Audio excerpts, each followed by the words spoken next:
Hey guys, today we're going to talk about the power of the tongue.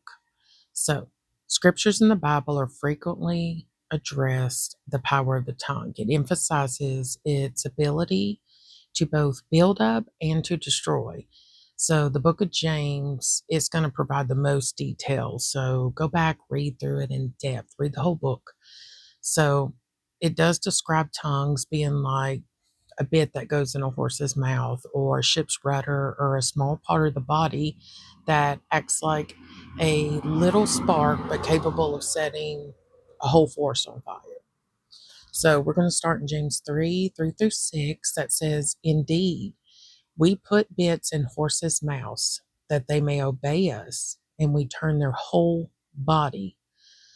I don't know if you've ever been on a horse, but they weigh about 400 to about 2,500 pounds. And it takes one small bit in their mouth to roll the whole horse.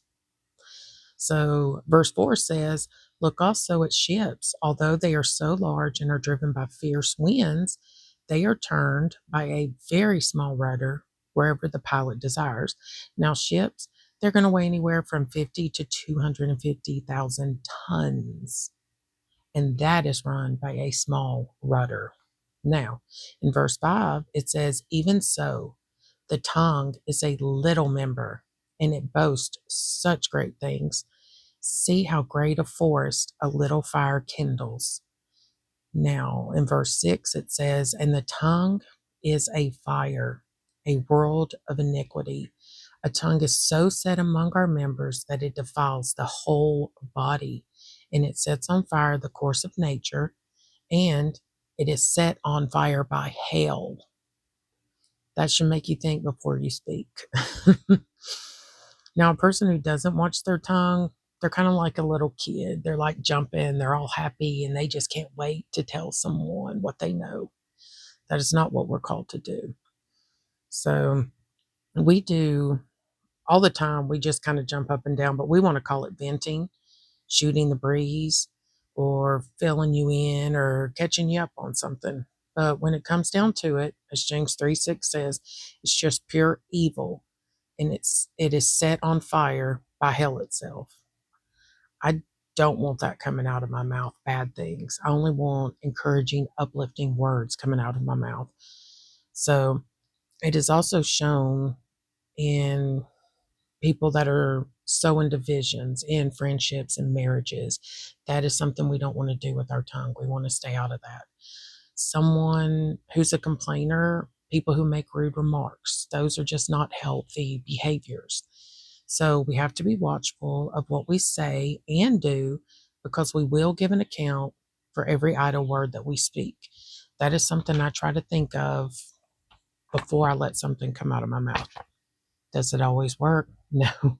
Sometimes our carnal nature kicks in and we say some stuff.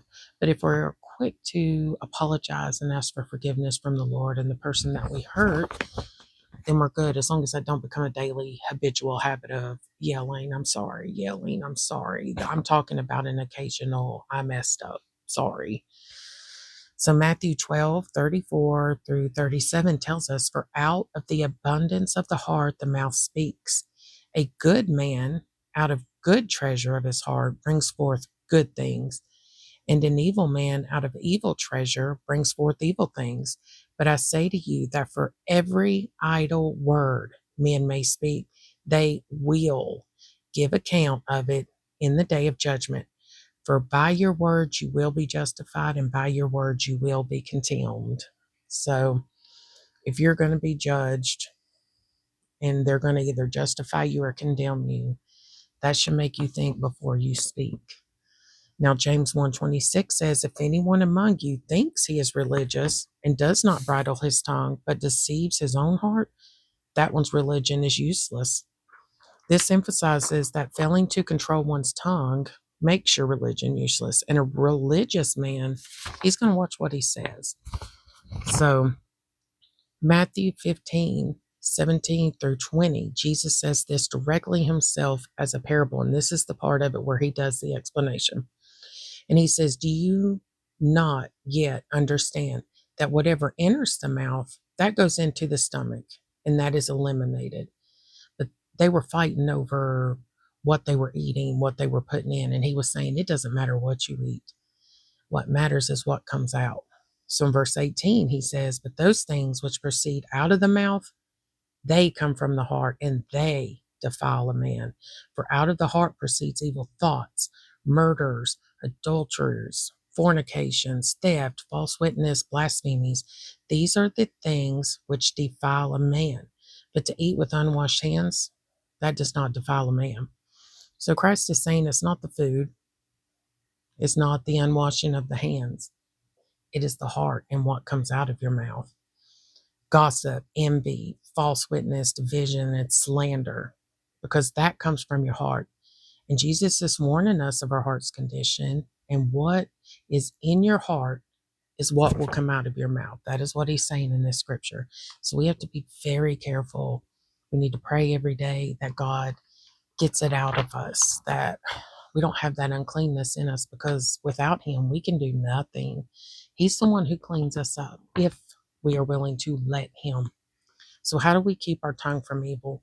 1 Peter 3 verses 10 through 12 says, for he who would love life and see good days, let him refrain his tongue from evil and his lips from speaking deceit. Let him turn away from evil and do good. Let him seek peace and pursue it. And in verse 12, he says, for the eyes of the Lord are on the righteous, and he and his ears are open to their prayers. But the face of the Lord is against those that do evil. So seek peace and pursue it. Ask God for help, bridling your tongue from evil. He'll hear you the prayers of a righteous man, and he will help you learn how to bridle that tongue. The Bible tells us that people will be held accountable on the day of judgment for every careless word spoken and every division that they have tried to cause. Words, they will be the basis for justification or condemnation. So if you are one with the tongue set on fire from hell, you should speak. You should be quick to ask God for forgiveness. Ask him to get that out of you. Now, if you're a receiver of the attacks, you're to forgive and to do good to them and let God have the vengeance. So you know that whatever you do on this earth to try to get back with someone, that's never healthy, for one. And also, whatever vengeance you try is not going to be close to anything that God does to someone. Let him have that vengeance.